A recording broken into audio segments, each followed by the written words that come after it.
welcome to my video covering the live music scene in Charleston, South Carolina. My video is bound to be imperfect, but having lived and performed in Charleston and surrounding areas for 5 years now, I've learned a lot, and in this video, I will give you the clearest view of Charleston live music that I can.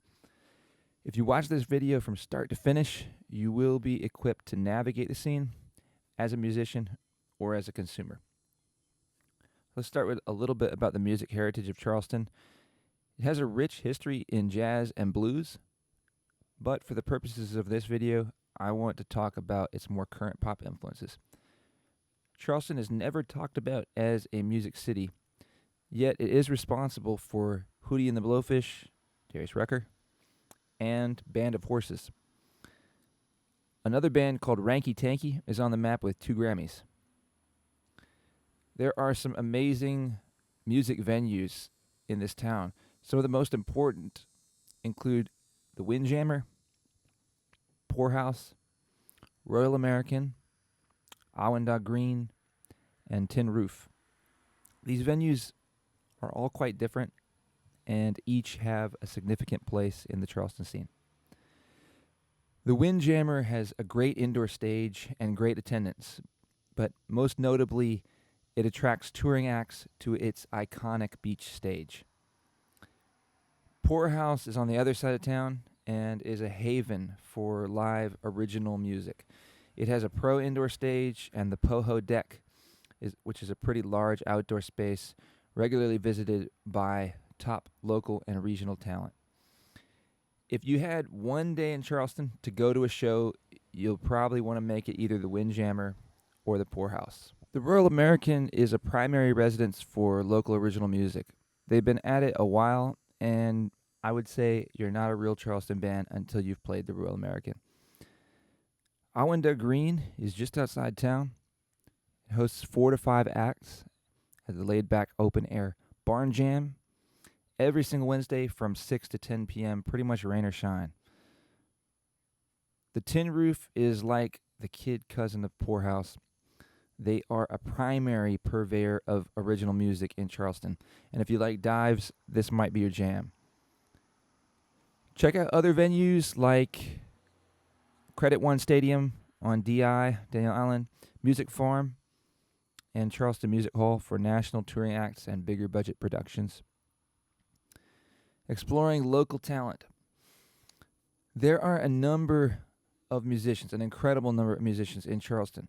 I'm going to tell you about some of the ones that I'm most aware of and know personally, but this list is not exhaustive by any stretch, and I encourage you to do your own research. Midnight City Band is probably the most successful cover band in town. Eddie Bush is a great entertainer, experienced performer. Jared Pettis and the Headliners, a rockabilly band in town, and they're getting around and they're making waves.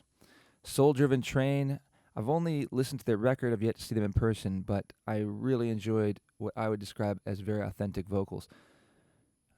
Chris Dodson is probably the busiest working musician in town, and he's involved in a number of different projects. Sensational Vibes is what their name says, and it's just great R&B. Chris Roberts, he does a lot of solo acoustic around town, but he also heads up a heavy rock project called Silk Row. George Fox, it's kind of like, I don't know, old school country, folk, bluegrass, and he heads up what I would say is the most important open mic in town at Chico Feo in Folly Beach. The Dullards, this is a neat conglomeration of different musicians in town. They're a female-fronted band, and they're kind of classic rock. Dan Riley and the Marvelous Misfits. Dan Riley is a big music supporter in town, and he's also a songwriter, and he's put together a band. They've been playing about 2 years or so together now, maybe a little more, I'm not sure. But it's good songwriting, and he's a real good guy to support, so check them out. Ernest Thompson, he's kind of a bluegrass country, fingerstyle guitar, and just put out a new album.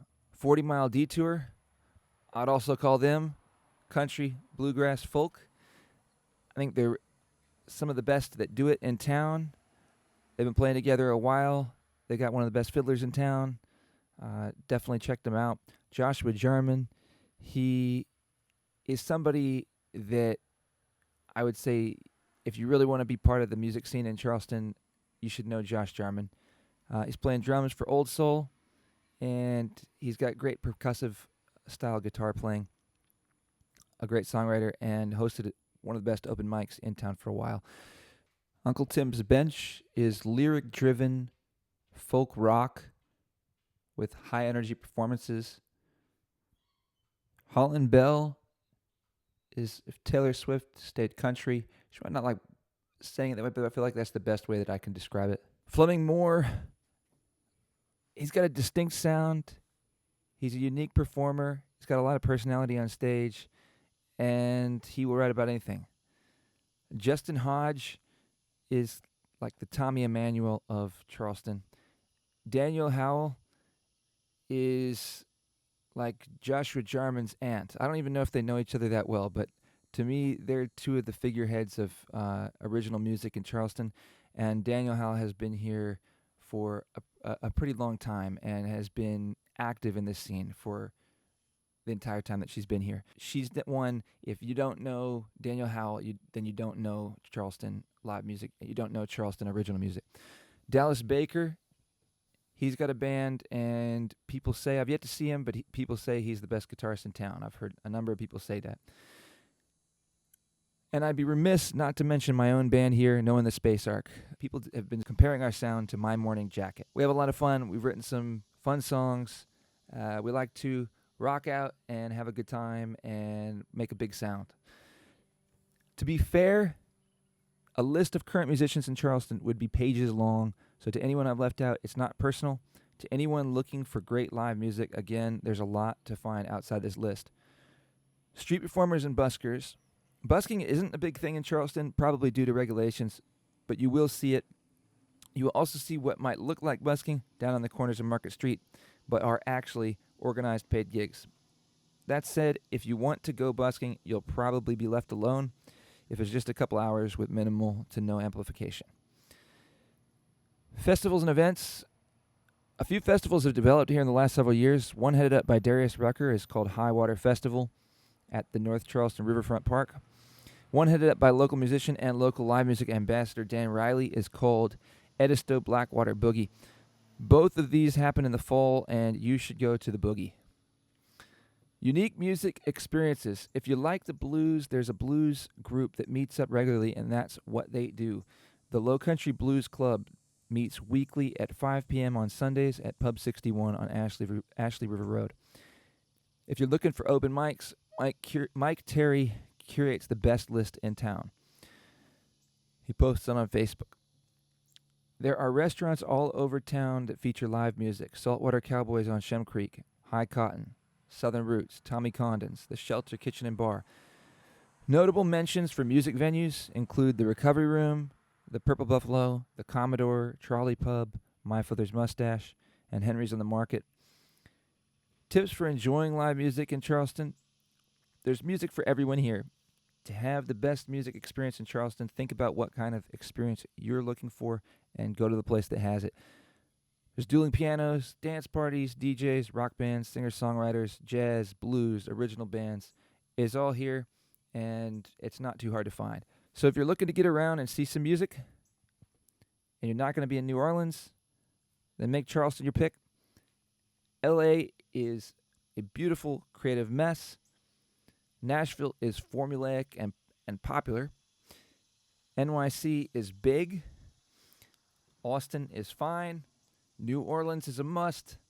And Charleston is under the radar. If you're coming to Charleston and want some recommendations, let me know in the comments. Thanks for watching my video, and have a great day.